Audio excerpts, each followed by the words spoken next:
Hello friends, स्वागत है आपका हमारे यूट्यूब चैनल पर। आज मैं फिर आपके सामने लेकर आई हूँ पीवाईक्यू सीरीज सामान्य हिंदी की, जिसमें हम प्रश्नों को हल करते हुए हिंदी व्याकरण के विभिन्न नियमों को जान रहे हैं। ये वीडियो जो है आपकी सभी सरकारी प्रतियोगी परीक्षाओं के लिए उपयोगी है। वीडियो को एंड तक जरूर देखिएगा।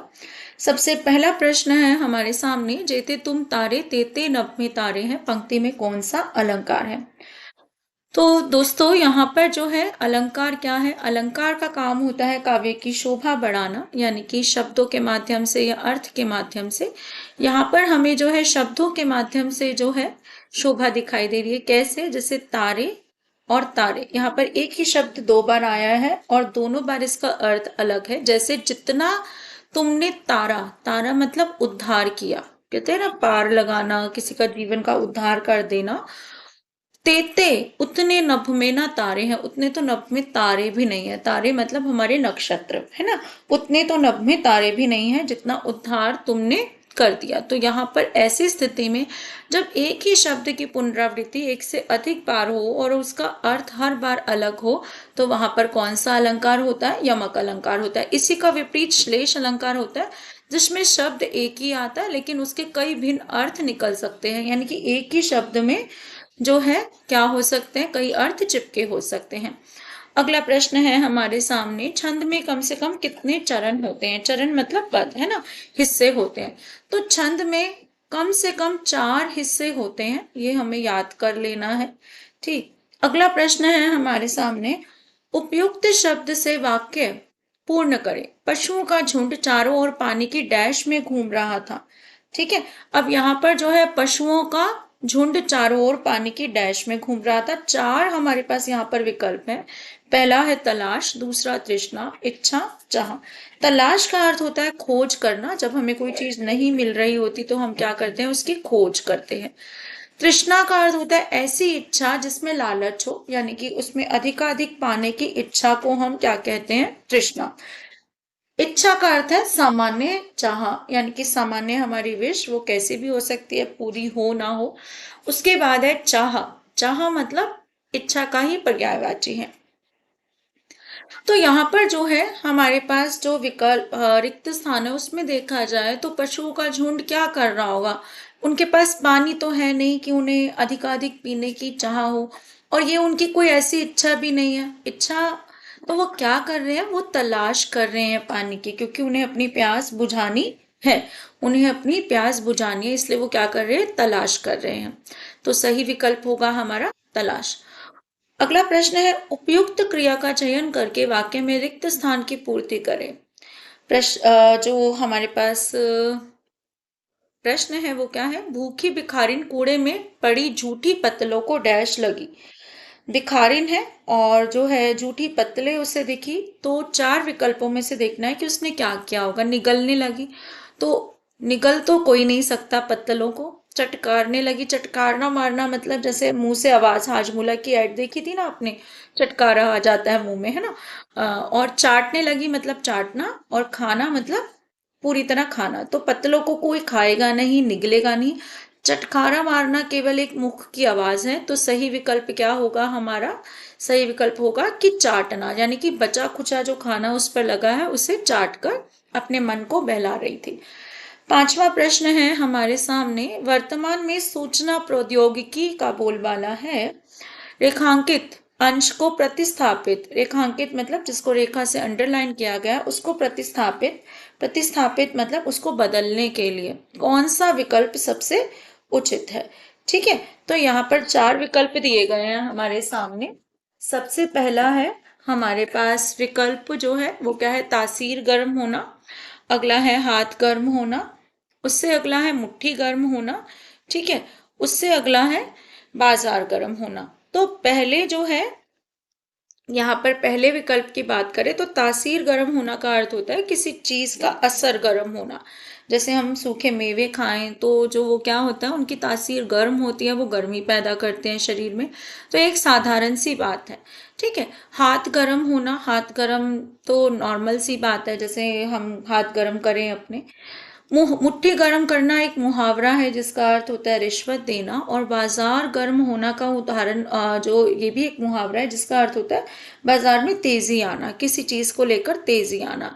तो यहाँ पर जो बोलबाला है, और ये सूचना प्रौद्योगिकी क्या है, इंफॉर्मेशन टेक्नोलॉजी है ना, का बोलबाला है आजकल जो है, इसका बाजार बहुत ज्यादा गर्म है। ठीक है, यहाँ पर ये दोनों तो वैसे भी नहीं आ सकते क्योंकि इनका अर्थ जो है साधारण जो कहा गया है उन्हीं अर्थों से है।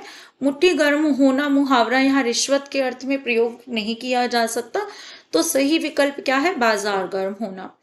अगला है वाक्य विन्यास का प्रश्न, यानी कि हमें जो है दो अंश दिए गए हैं वाक्यों के, उन्हें सही क्रम में लिखना है। रचना कर्म की प्रति भेजी रंजना ने संदीप को। रंजना के पास कौन जो है प्रति भेज रहा है, संदीप भेज रहा है। चार विकल्प हैं यहाँ पर। रचना कर्म के प्रति संजना को भेजी संदीप ने, रचना कर्म की संदीप ने रंजना को प्रति भेजी।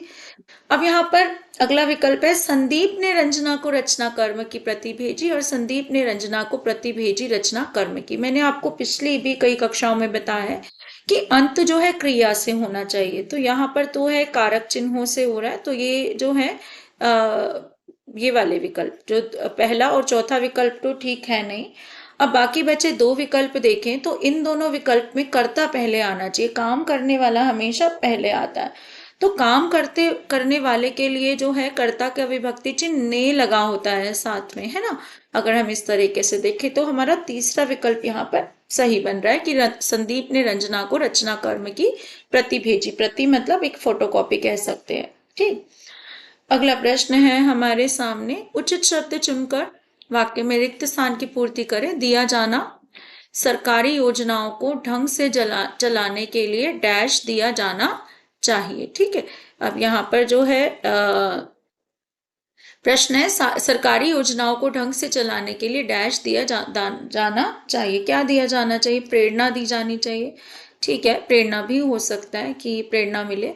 अगला है परिवर्तन। ठीक है, परिवर्तन तो नहीं दिया जाता, परिवर्तन तो खुद से होने वाला जो है एक भाव है, कह सकते हैं। जैसे समय के अनुसार सब कुछ बदल जाता है ना। परिवर्तन जो है संसार का सबसे बड़ा नियम है कि कोई भी चीज कांस्टेंट नहीं रहती है, तो यहाँ पर तो इस अर्थ में ये ठीक नहीं है। हिम्मत देनी, हिम्मत सरकारी योजनाओं को चलाने के लिए हिम्मत की जरूरत नहीं, हिम्मत हम उसको देते हैं जो हार चुका होता है ना। प्रोत्साहन देना मतलब मोटिवेशन देना, तो यहाँ पर जो है प्रोत्साहन देना जरूरी है कि सरकारी योजनाएं ढंग से चले, इसके लिए क्या दिया जाना चाहिए, प्रोत्साहन दिया जाना चाहिए, मोटिवेशन दिया जाना चाहिए। जैसे सरकार के कर्मचारी हैं या कोई है, उन्हें क्या करना चाहिए, प्रोत्साहित करना चाहिए। किस किस तरीके से प्रोत्साहित कर सकते हैं उन्हें, जो है उनके जो है अच्छे काम के लिए जो है उनकी तारीफ की जा सकती है ना। जो बड़े अफसर हैं उनको सामने लाकर उनको कोई अवार्ड इत्यादि दे सकते हैं, इस तरीके से। अगला है शुद्ध वाक्य की रचना से संबंधित प्रश्न है। ये प्रश्न बड़े मजेदार होते हैं। यह शुद्ध देशी घी की दुकान है। ठीक है, यह घी की शुद्ध देशी दुकान है, दुकान देशी होगी क्या, नहीं। शुद्ध घी की यह देशी दुकान है, देशी दुकान तो नहीं होती कोई भी। यह देशी घी की शुद्ध दुकान है, दुकान शुद्ध भी नहीं होती। तो दोनों जो विशेषण है यहाँ पर, शुद्ध और देशी, देसी होता है वैसे देशी, वो घी के लिए ही है। ठीक है, शुद्ध देशी घी, तो यहाँ पर जो है दोनों विशेषण किससे पहले आने चाहिए, घी से पहले आने चाहिए। तो हमारा पहला विकल्प सही है यहाँ पर। अगला प्रश्न है हमारे सामने, उपयुक्त विकल्प चुनकर वाक्य में रिक्त स्थान की पूर्ति करें। डैश पेट्रोलियम की डैश कीमतें दिनों दिन बढ़ती जा रही हैं। तो पेट्रोलियम यानी कि पेट्रोल से बने उत्पादों की, माल नहीं होता, माल तो हम बाद में बनाते हैं या कुछ है। तत्व जो है भी नहीं है, तत्व मतलब संसारिक तत्व, हर चीज एक तत्व ही है यहाँ पर। तो उत्पादों तो वर्तनी ही अशुद्ध है, तो सही विकल्प क्या है, पेट्रोलियम से बने प्रोडक्ट्स, उत्पाद। तो चौथा विकल्प हमारा यहाँ सही होगा। अगला प्रश्न है हमारे पास यहाँ पर कि माली आवत देख कर कलियन करी पुकारी, फूले फूले चुन लिए काली हमारी बारी। तो यहाँ पर जो है क्या कहती हैं कि मालिन को आता देखकर, यानी कि माली को आता देखकर कलियों ने पुकार की। क्या पुकार की, कि आज तो फूल फूल चुग लिए गए हैं, आज क्या हो गया, फूलों को चुग लिया गया है। कल क्या होगा, कल जब हम भी, कलियां कह रही हैं कल जब हम भी फूल बन जाएंगी, तो कल हमारी भी जो क्या होगी, हमें भी क्या कर लिया जाएगा, उठा लिया जाएगा, है ना। तो हमारा भी जो है, हमें भी माली जो है कल लेकर चला जाएगा। ठीक, तो काव्य पंक्तियों के अर्थ में जो है अलंकार जो है फिर से पूछा है हमसे। तो अलंकार यहाँ पर क्या है हमारे पास, यहाँ पर हमारे पास अलंकार जो समझ आता है वो अप्रस्तुत प्रशंसा समझ आता है। ठीक है, कि जो है क्या किया जा रहा है, किसी ना किसी तरीके से प्रशंसा की जा रही है किसकी, कि ऐसा नियम है कि कलियां जो है फूल फटाफट बन जाएंगी। ठीक है, यानी कि नियम के अनुसार आगे जो है सभी बढ़ेंगे, सभी में बदलाव होगा। तो जो कलियां आज जो फूल नहीं बनी है, उन्हें जो है कि कल क्या चुनने के लिए क्या होगा, फूल बनना होगा। अगला प्रश्न है हमारे सामने, निम्नलिखित वाक्य में उसका प्रथम अंश दिया गया है, शेष अंशों का क्रमानुसार व्यवस्थित विकल्प चुने। तो यहाँ पर हमें एक जो है पहले से दिया गया है साहित्यकार, उसके बाद वाक्य के हिस्से दिए गए हैं चार, है ना। तो इनको क्या है, जैसे जम्बल्ड सेंटेंसेस होते हैं वही है, तो साहित्यकार लिखा हुआ है। अब हमें यहाँ पर क्या करना है, यहाँ पर हमें वाक्य का क्रम बनाना है। साहित्यकार, ना तो नीलांत क्रांतिकर्मी होता है और ना निरा समाज सुधारक। ठीक है, यहाँ पर जो है विशेषता बताई जा रही है, इसलिए इस वाक्य का अंत भी जो है क्रिया से नहीं हो रहा है ना। तो यहाँ पर सही विकल्प क्या होगा, ना तो से हम शुरू करते हैं, ना इधर नोर से, है ना। तो क्या, नीदर नोर, तो साहित्यकार ना तो नीलांत क्रांतिकर्मी होता है और ना निरा समाज सुधारक। तो यहाँ पर पहला ये आएगा, दूसरा ये आएगा, तीसरा ये आएगा और चौथा ये आएगा, यानी कि ग के बाद ख, ठीक है, ख के बाद क के बाद घ। तो ये कैसा है, चौथे विकल्प में ये हमारा बन रहा। अगला है, रचना गोधुली बेला में सहेली से मिलने आई, वाक्यांश में रेखांकित शब्द को किस विकल्प से प्रतिस्थापित किया जा सकता है। फिर से, कि प्रतिस्थापित करना का क्या अर्थ होता है, प्रतिस्थापित करना का अर्थ होता है बदलना। ठीक है, अब रचना क्या है, किसी का नाम है, जो गोधुली बेला, गोधुली समय का जो है वर्णन है, कि गोधुली के समय जो है वो जो है अपनी सहेली से मिलने आई। अब गोधुली कौन सा समय होता है, गोधुली गाय की धूल उड़ती है, जब गाय इत्यादि चरवाहे अपने घर जा रहे होते हैं, जो धूल उड़ रही होती है ना, उसे गोधुली बोलते हैं। तो ऐसा किस समय होता है, ऐसा संध्या के समय होता है। तो गोधुली किसका पर्यायवाची है, संध्या का पर्यायवाची है। ठीक है, तो यहाँ पर सही विकल्प संध्या होगा। अगला जो प्रश्न है हमारे सामने, वर ने वधु को मुद्रिका पहनाया, वाक्य में रेखांकित शब्द के विकल्प को प्रतिस्थापित किया जाए। तो यहाँ पर मुद्रिका पहनाई, मुद्रिका जो है किसका है, जो है अंगूठी का पर्यायवाची है। जैसे सुंदरकांड की पंक्तियां भी हैं तुलसीदास जी की, कि जो सीता माँ बैठी होती हैं तो हनुमान जी जो है अशोक के वृक्ष से नीचे अपनी मुद्रिका गिरा देते हैं, है ना। तो मुद्रिका मतलब अपनी नहीं, सॉरी, जो राम जी ने मुद्रिका उन्हें दी थी ना पहचान के लिए, वो गिरा देते हैं, है ना। और जो है सीता माँ उस मुद्रिका को, उस अंगूठी को पहचान लेती है। तो मुद्रिका का अर्थ होता है अंगूठी। अगला है, हरि गीतिका छंद में के प्रत्येक चरण में कितनी मात्राएं होती हैं। तो यहाँ पर हमें याद रखना है, क्योंकि जब तक हम छंद नहीं पढ़ेंगे तब तक हमें ऐसे प्रश्नों को थोड़ा बहुत जो है कह सकते हैं रट्टा लगाना ही पड़ेगा। तो हरि गीतिका छंद में जितनी मात्राएं होती हैं वो कितनी मात्राएं होती हैं, हमारी 28 मात्राएं होती हैं। ठीक है, अगला प्रश्न है हमारे सामने, रिक्त स्थान की पूर्ति हेतु उपयुक्त विकल्प का चयन कीजिए, कवि ने रोचक कविताओं का डैश किया। रोचक कविताओं को डैश करना, कवि का काम होता है रचना करना। ठीक है, जिसे हम स्वरचित भी बोलते हैं, कि खुद से रचना करना। तो रचना का पर्यायवाची होता है सृजन करना। ठीक है, क्या अर्थ होता है, सृजन करना। तो उत्पादन तो हम किसी वस्तु का करते हैं, निर्माण जो हम घर इत्यादि बड़ी चीजों का करते हैं, उद्भव होना किसी का जो है अपने आप से जो है उद्भव होकर आ गया कोई चीज। तो सृजन करना क्या है, किसी ने खुद से रचा किसी चीज को, उसे क्या कहते हैं, सृजन करना। अब जो है कॉम्प्रिहेंशन की बात आ जाती है। हिंदी साहित्य के आधुनिक काल का आरंभ सन 1857 में हुआ, पर भारतवर्ष के आधुनिक बनने की प्रक्रिया की शुरुआत एक शताब्दी पूर्व 1757 ईस्वी तभी हो गई थी। क्यों हो गई थी? तब मंगल पांडे ने जो है विद्रोह कर दिया था, है ना। तब जब ईस्ट इंडिया कंपनी ने नवाब सिराजुद्दौला को प्लासी के युद्ध में हराया था। सिराजुद्दौला की हार के बाद संपूर्ण बंगाल पर अंग्रेजों का अधिकार हो गया। 1764 ईस्वी में बक्सर के युद्ध में मुगल सम्राट शाह आलम भी पराजित हुआ। 1765 में कड़ा के युद्ध में उसकी रही सही शक्ति भी समाप्त हो गई। सम्राट ने अब बंगाल, बिहार, उड़ीसा की दीवानी अंग्रेजों को बख्श दी, किंतु संपूर्ण देश पर आधिपत्य जमाने के लिए अंग्रेजों को दो अन्य शक्तियों को पराजित करना शेष था। वे शक्तियां थी मराठे और सिख। सिख तो पंजाब की सीमा में थे, परंतु मराठों का प्रभाव बहुत व्यापक था। व्यापक मतलब बड़ा था। पारस्परिक फूट और संघर्ष के कारण 1803 और लासवारी के युद्धों में मराठे विजित हो गए और उनकी संघ शक्ति समाप्त हो गई। विजित होना मतलब खंडित हो गए, पराजित हो गए।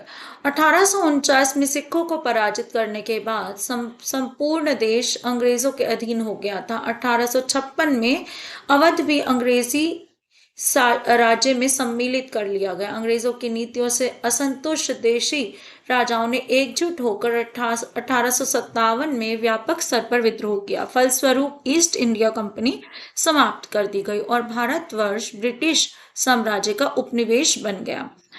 अंग्रेजों ने अपनी आर्थिक, शैक्षणिक और प्रशासनिक नीतियों में परिवर्तन किया। इस देश के लोग भी नए संदर्भों में कुछ नया सोचने और करने के लिए बाध्य हुए। साहित्य मनुष्य के वृहत्तर सुख दुख के साथ पहली बार जुड़ा। यह प्रक्रिया भारत हिंदू के समय में हुई, वह भी गद्य के माध्यम से। आधुनिक जीवन चेतना की चिंगारियां जैसी गद्य में दिखाई पड़ी, वैसी पद्य में नहीं। नया युग अपनी अभिव्यक्ति के लिए नई भाषा की खोज कर रहा था। ब्रज भाषा इसके लिए उपयुक्त नहीं थी, वह केवल पुरानी संवेदनाएं ही अभिव्यक्त कर सकती थी। खड़ी बोली और गद्य आधुनिक चेतना के फलस्वरूप ही सक्षम बन पड़ा, है ना। तो गद्य के विकास के समय की बात है। भारत हिंदू युग जब शुरुआत हुआ था, तब जो है रचनाएं जो है लिखी गई थी जिनमें राष्ट्रीयता का भाव था, लेकिन पहले पहल ऐसी रचनाएं भी लिखी गई थी जो अंग्रेजों की भक्ति परक भी थी। चलिए, तो प्रश्न देखते हैं। अंग्रेजों द्वारा किस भारतीय शक्ति को पराजित कर देने से संपूर्ण भारत उनके अधीन हो गया था? तो ऐसी कौन सी शक्ति को उन्होंने पराजित किया था कि जो है उसके बाद संपूर्ण भारत जो है अंग्रेजों के अधीन हो गया था? तो अंत कौन सा बचा था? सिख बचे थे, है ना।